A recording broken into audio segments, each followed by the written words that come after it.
Good morning, everybody. Thank you for tuning in. My name is Elliot Pierre. This is the Mac City Morning Show, and we're going to start it off the same way we do every time. Thank you so much for taking the time to watch this. May it be live or any of the clips or the pre-recorded episodes. I just want to say thank you. It means the world to me that you chose to spend your time here with us today. So on that note, Tanner, hit him with the intro. What are you at, boss? Welcome to the Mac City Morning Show.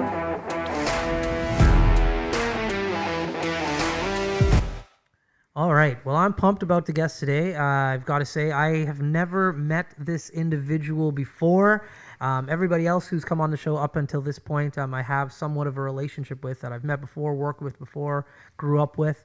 This guy is brand new, so we're going to learn about a brand new person from me, and you're going to see it. So this is actually this is my dream episode right now. So as you guys know, I don't introduce my guests. I let them do that because they can do a better job. So, sir, tell the people who you are, what you're about. Hi, I'm Robert Coppard from Robert Coppard Photography. I'm also a control room operator at Albion Sands CNRL. And yeah, that's me. I live in Fort McMurray and I love it. There we go. Now you leaned into that pet photography very hard there. So let's talk about that first and foremost. Why did you lean so hard into the pet photography in regards to that wording and photography? Okay, well, in 2018, I started a business. It was my photography business, and I was doing everything. I was doing portraitures, you name it. Like I had this camera, and I was just ready to take on the photography world. And it wasn't until probably a few months in, I found my niche was pets. So that's where I want to be at, is shoot pets. And I love it. But COVID happened. And when COVID happened, I actually had to put away my camera and start being a little bit more dedicated on my full-time job at CNRL. People would call in sick, and I was the go-to man, so I had to work 12 and 2, and I just, the dream kind of fell down a little. And now I'm on works of, rebranding myself. This is actually my first interview, and for my followers on Facebook, I am definitely going to share this link. And I want to definitely come back to pet photography. That's awesome. Yeah. I think that's it's super smart in regards to myself. This Mac City Morning Show is just a component of what I do. I own a digital marketing agency as well, and I think we talked about it just briefly before the show started. When you first start a company and you get excited and you get that camera or whatever your niche is, you say yes to everything.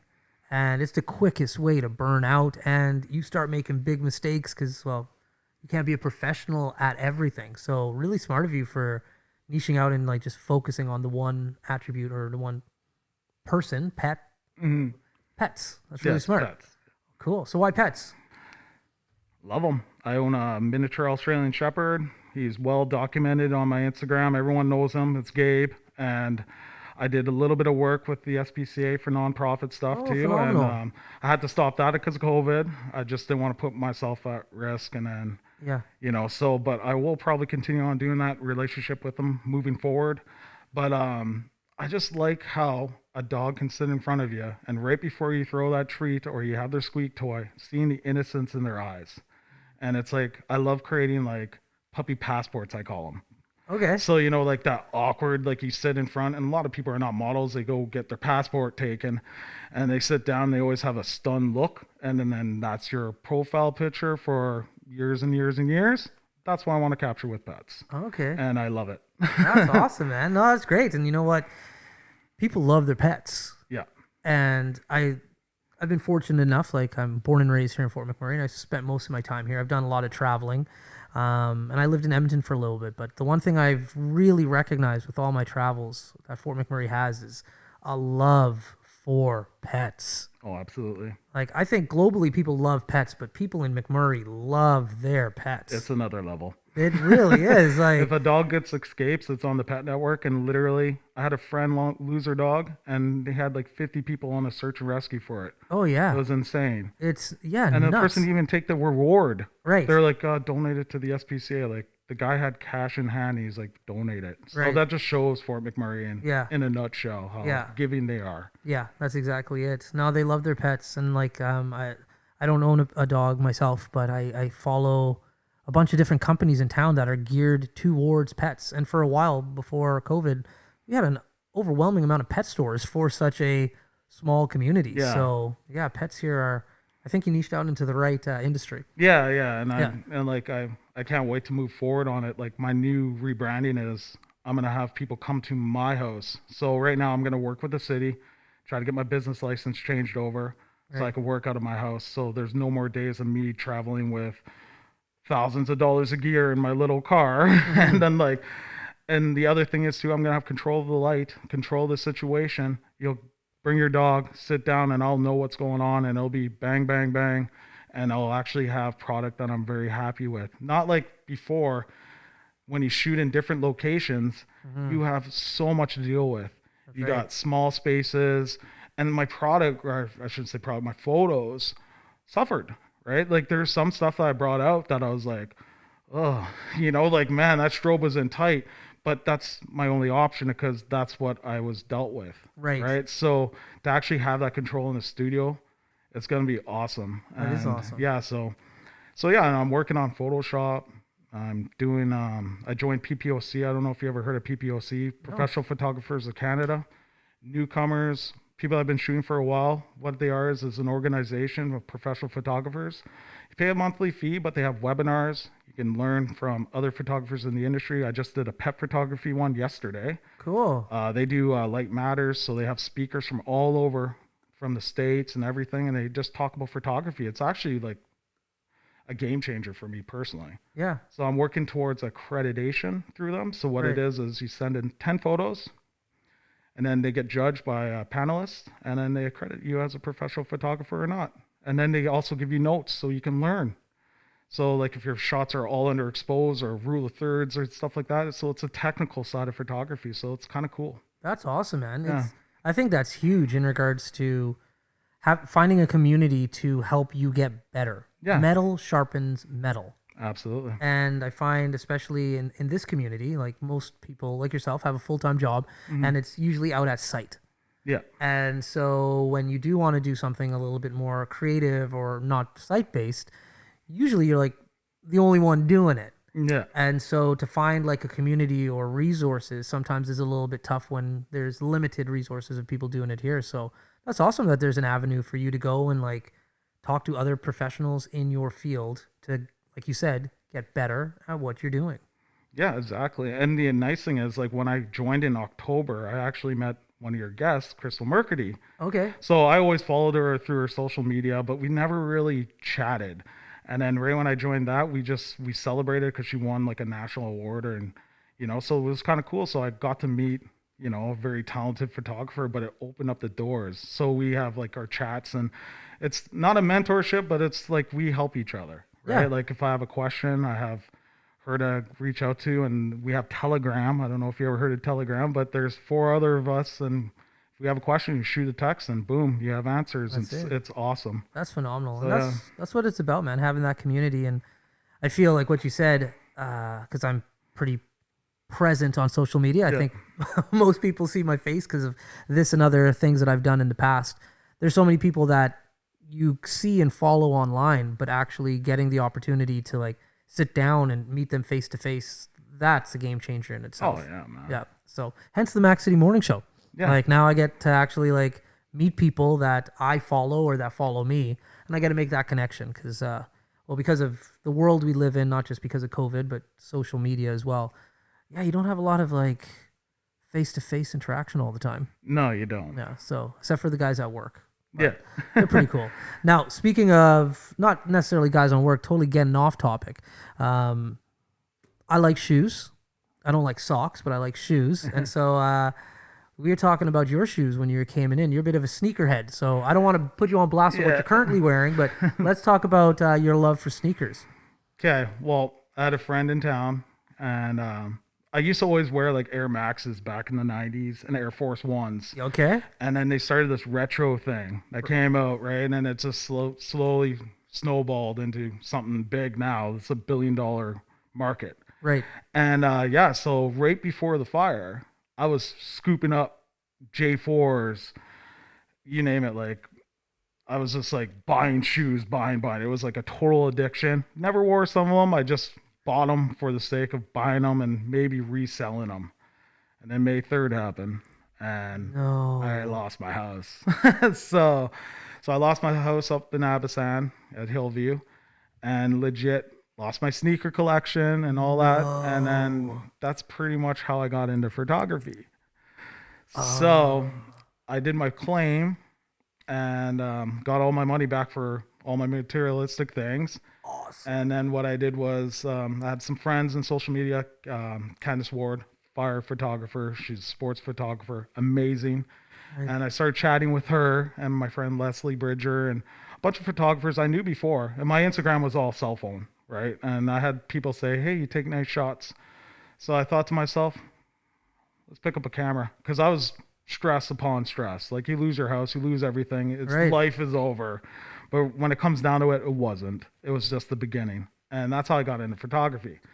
And then I walked in to a camera store, and then there's this guy named Tanner. Yeah, got me on a D7100, and then we went to Makwa Lake, and he was actually one of the very first people to teach me.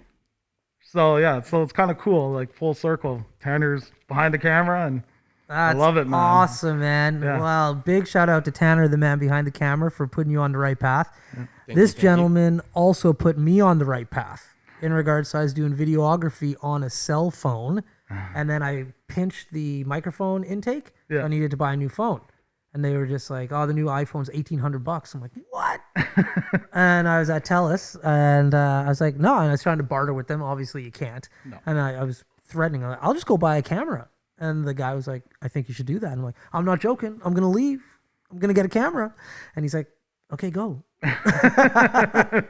And I did, and I met up with Tanner and talk about a game changer. Like, man. from that point on, well, everything you see here today started with meeting Tanner. Yeah, I'm, man. I'm real good at spending other people's money on camera Yeah, equipment. Yeah. he's definitely good at it. Yeah, he is, He yeah. saw me coming, but the thing is, though, I had a relationship with him, and it was Right. great, and he taught me. And I had a couple coworkers too, took me under their wing, and had little, not real mentorships, but like just people I could reach out to in the community, because photography for me was, how should I say, like a stress relief. Right. Like, it was living life through a lens, and I loved it. I could be someone who I'm not. You know, like, I don't know. It's Yeah. kind of, it's weird. Like, I love freezing memories, and it was just great. And then, yeah, and I want to get into travel photography. Ultimately, that's what I want to do, is Nice. be in the streets. Yeah. Portraiture, you know, just, I would love to do that. That's like my ultimate dream. Very cool, man. Very cool. Now, we're going to go back to your sneaker addiction for a second. So there's a certain sneaker that I want, and I'm assuming if you were buying them, like, you might have plugs here and there, that some hookups for me here. No, I don't. Not anymore? You're done? So these are the shoes. Have you heard about the Nike Ben & Jerry Dunks? Oh, yeah. Oh, yeah. Yeah. They're the sickest shoes ever. They're impossible to get, though. They really are. Yeah. And the price point is absurd. Well, I with think these shoes. retail, they were like 400 American or something like that around there. Yeah, But and- StockX had them for like 10 grand or something stupid. Yeah, I don't mind drop. I could drop $400 on a pair of shoes. Oh, yeah. Like, that's, to me, reasonable. Mhm. But yeah, like the last time I went online on eBay, it was 5,000 American dollars. Was basically like the set price, which is crazy. So they came down, though. Well, I guess yeah. Because I guess- remember right before they released, it was insane, those sneaks. Because I saw those too, and I was Yeah. like, that could be my game, like, come back, right? But Right. I had no idea how to do it. Like, Right. those guys use bots. They website, they have different IP address. There's Right. ways to sneak them into Canada, but Yeah. I'm not that big into the game. Okay. I'm kind of like Raffle on the Adidas network, and like, Right. if I get a pair of 350s, it's like a win. But 350s are so out of fashion. But hey, Right. they're my dad's shoes now. Yeah, yeah. Well, the other component with me is, like, I don't buy anything to put it on a shelf or in a box. Oh, okay. I'm gonna wear it. Oh, Like, I'm gonna wear it. So anybody listening out there, if you can get a pair of those Ben & Jerry Dunks, like, I'm gonna wear them, and I'll wear them on this show. And I know the sneakerheads around the world will be like, "What are you doing?" man, that's Blasphemy. It is. It is. Wear them on a rainstorm, man. Just splashing puddles. Yeah. I have a classic car. I have a 1979 MG Midget. It's a British sports car. Oh no, I know convertible. exactly what they are. Really small. And I bought it two summers ago. And if it's sunny outside, I drive it every day. It's every day I drive it. And I have a lot of old school guys in town who are like classic car collectors, and they see me driving it once, and heep heep, and we talk, and like, hey, nice car. Then that's on Monday. Then they see me Tuesday, Wednesday, Thursday, Friday. Like, dude, you're not supposed to drive it like that. Like, this is just like you bring it out for car shows. I'm like, oh no, I'm gonna drive it till the wheels fall off. Yeah. I bought it to drive it. Yeah. So that's my thought process with the shoes. If I'm fortunate enough to ever get these Ben and Jerry Dunks, I'm gonna wear them. Oh, absolutely. Yeah. So. I don't know. Actually, I don't even know why I'm agreeing with you. I probably won't wear them. Right. Yeah. They'll be on a pedestal over top of my fireplace, and I'll be like, "Hey, look." But yeah, I'll wear them. Yeah. So we came to the part of the show we've come to the part of the show, I should say, where Tanner, the man who hooked us both up with our cameras, he has a segment called the Mac City Minute. He's going to ask you 5 quick questions. Try to answer them as honestly and quickly as you can. Okay. Tanner, hit him with the Mac City Minute. First question for you. What is the most essential piece of gear you use? Oh man, I'd say strobe for sure. Light, I need it to make sharp images because pets move mad fast. Question number 2. What's your favorite place to drive around in your beautiful Evo? Oh man, I don't want the cops to know. 63 up north by Syncrew Corner. Love that corner. Oh, and of course, doing the speed limit. Yes. 10 under. Question number 3. What's your favorite place to take a picture? Oh, dude, that's a hard one. I like Birchwood Trails right now. I'm into birding right now. I'm older now, so I'm appreciating birding. So anywhere in the Birchwood Trails is where I go. Question number 4. What is your favorite way to spend time with Gabe? Well, in the studio, man, I literally shoot that dog. Or I don't shoot him, but I take photos of him at least 7 days on my days off. He's so good. Like, he's the perfect photography dog. Sits, stays, waits. And I hope all my future clients that come in May have the exact same dog. And the last question, when you eat out, what's your go-to order? Oh, look at me, man. Burgers. Burgers all day. And those have been your 5 questions. Thanks, buddy. Love it. That hard. Love it. Okay, let's this topic keeps coming up on the show and I'm okay with it. My family's like, "Are you going to really talk about burgers again?" I'm just like, "Listen, if the topic keeps coming up, I'm going to keep talking about it." I love burgers. Always have loved burgers. Oh, yeah. My favorite food, hands down. So we got to make this a segment maybe. But there's 2 type of burgers. You got restaurant burgers and then you got fast food burgers. Okay. And obviously home burgers too. But we'll start off with fast food burger in town. Where is your favorite fast food burger in town? I'm old fashioned, man. A&W. A&W. Okay. Atta boy. I'm A&W. Sometimes I'll even be healthy. I do like with the lettuce wrap and then eat a bun when I go home. Okay. There you go. But no, I just like the team burger with onion rings. That's my go-to. Nice. What are you drinking with that? You getting the root beer? Or Oh, your root Coke? beer all day, man. What else do you get at A&W? Yeah. Well, you could get they have changed their coffee. Their coffee is better. Okay. But yeah, root beer. Root 100. beer. All right. So now let's flip it up. Now, restaurant quality burger. Where's the best restaurant quality burger for you in town? Oh, in town, man, In you're town. flipping it on me like town. that. Oh, dude. It's a local show. We'll Yes, talk. We'll go category local, 3 afterwards. Yes. Yeah. Man, you're putting me on the spot because I even think the place is closed down. Oh man. Where was it if it was closed down? It was the one underneath right across from the provincial building. Not next lounge. It was a lounge right by Earl's. They had a dynamite burger there. Oh, the one in the hotel? Yeah, the hotel. Oh, live. Live. Yes, live. I enjoyed their burgers down there. Okay, That live was like burger. my spot. And like I don't mind Fat Burger, you know, but they're kind of in the fast food area. Mm-hmm. And yeah, I guess so.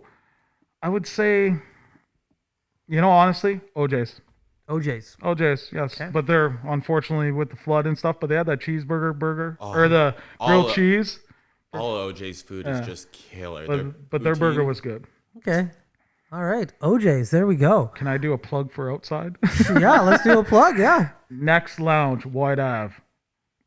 Game changer, dude. Game changer. Game changer. Game you go over. down there. Okay, Go down there. This is a segment right now that we're gonna clip up. Let's talk about this place. Yeah. Unbelievable. Yeah. The not poutine, sorry, the donair that they have, unreal. I Grilled haven't had cheese, unbelievable. Mac and cheese, like this place, unreal for their food. Yeah, man. Yeah, their burger is epic. Fire. Say the name of the place again for them, please. Next Lounge on White Ave. Right next door to Meat. Right.